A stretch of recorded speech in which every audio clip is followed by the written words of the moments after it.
Demokrasi menjadi isu sentral dalam satu dekade terakhir di Indonesia terkait dengan perubahan sosial dan ketatanegaraan. Hasil survei menunjukkan mayoritas masyarakat memiliki harapan besar terhadap demokrasi. Meskipun masih terdapat perdebatan tentang substansi dan implementasinya, beberapa ahli memiliki pengertian yang berbeda mengenai demokrasi. Namun pada umumnya, demokrasi di Indonesia cenderung terfokus pada popularitas figur pemimpin daripada kinerja politik atau sistem politik. Demokrasi juga dapat dibedakan menjadi formal dan prosedural dan substansial juga, dengan kriteria seperti kebebasan berpendapat, akses informasi, hak warganegaraan yang inklusif, dan partisipasi otonom yang luas. Saya Muhammad Danu Pamungkas, SPI 2 dengan NIM 212104040006 akan membahas tentang demokrasi di era reformasi. Ada dua bab atau dua materi yang akan saya bahas kali ini.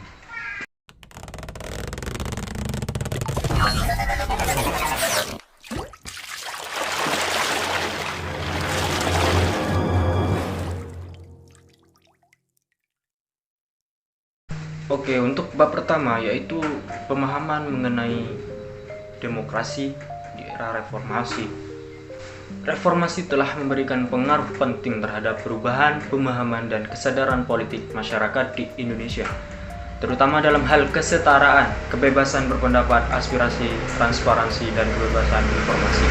Namun ketika ditanya mengenai pandangan mereka terhadap demokrasi sebagai sistem politik terbaik untuk Indonesia, pendapat masyarakat cenderung seimbang antara yang yakin dan tidak yakin.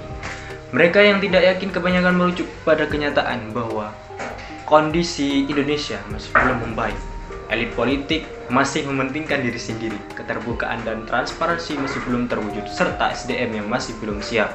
Sementara itu, mereka yang yakin berpegang pada karakter dan kondisi bangsa Indonesia ini yang sejalan dengan semangat Bhinneka Tunggal Ika, yaitu keberagaman, kegotong-royongan, saling menghargai, menerima perbedaan, keterbukaan, kebersamaan, dan saling kerjasama. Namun demikian, penting untuk diingat bahwa demokrasi bukanlah sistem sempurna dan masih membutuhkan perbaikan terus-menerus. Masyarakat perlu terus mendorong para pemimpin untuk lebih memperhatikan kepentingan rakyat dan memperjuangkan keadilan sosial.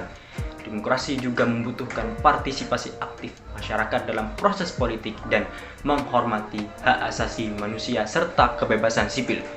Dengan cara ini, demokrasi dapat menjadi sistem politik yang lebih baik untuk Indonesia. Berdasarkan data tersebut, mayoritas masyarakat memahami demokrasi sebagai nilai-nilai, terutama nilai tentang kebebasan, hak bersuara, dan menghormati perbedaan. Kebanyakan masyarakat juga memandang bahwa implementasi demokrasi di lingkungan dapat dilakukan melalui proses musyawarah dalam membahas berbagai hal. Demokrasi dianggap ada ketika segala persoalan yang menyangkut kepentingan publik dibahas bersama dan setiap orang memiliki hak yang sama untuk mengeluarkan pendapat. Pemilihan pemimpin melalui pemilu juga dipahami sebagai bagian dari nilai demokrasi. Meskipun mayoritas informan setuju bahwa demokrasi harus selalu menjadi pertimbangan dalam memutuskan sesuatu, bagian kecil lainnya menyatakan kurang setuju atau tidak setuju dengan alasan bahwa tidak semua keputusan harus berasaskan demokrasi. Ada kalanya suatu keputusan ditentukan dengan prinsip lain yang sesuai.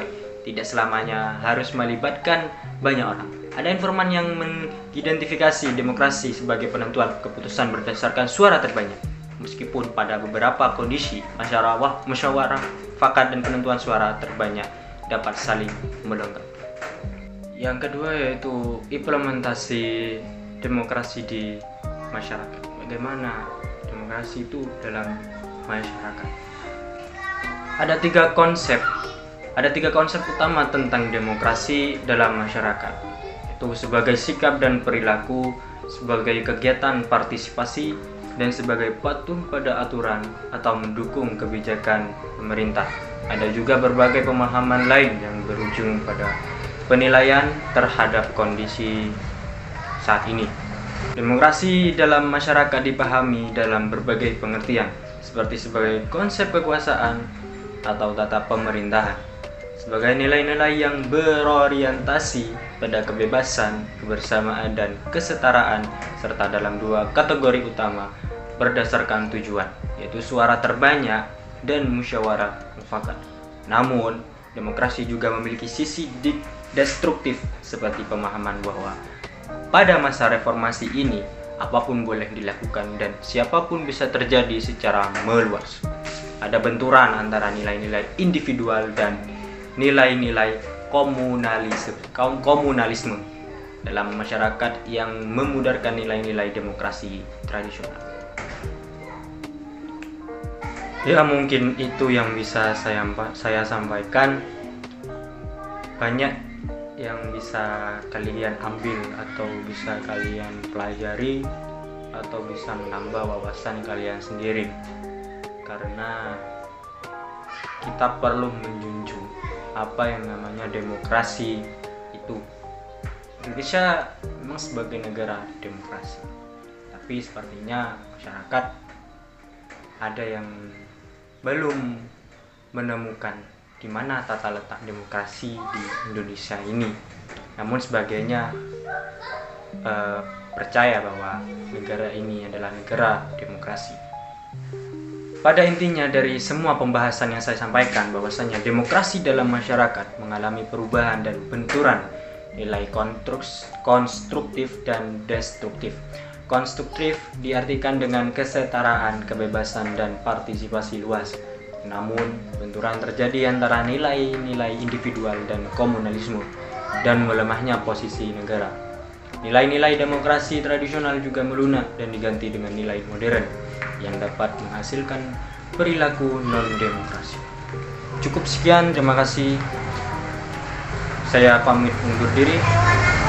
Assalamualaikum warahmatullahi wabarakatuh. Jumpa lagi di video selanjutnya.